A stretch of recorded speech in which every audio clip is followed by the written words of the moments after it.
Technical food review para sa tiramisu ng Mary Grace.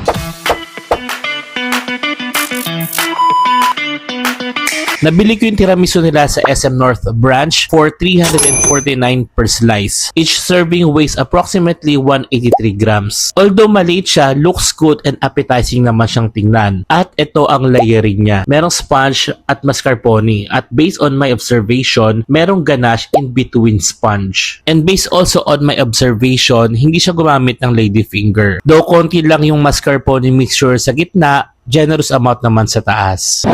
Okay, tikman naman natin. Ang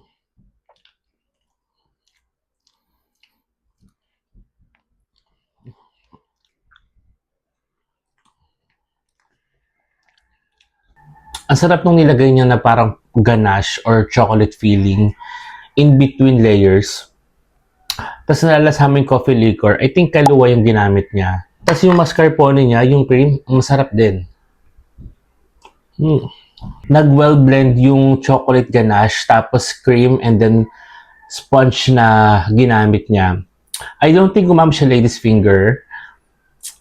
Pero overall, masarap yung tiramisu. For me, ang marate ko sa kanya is 8.5 out of 10. If you have any suggestions for the best tiramisu, just comment down below.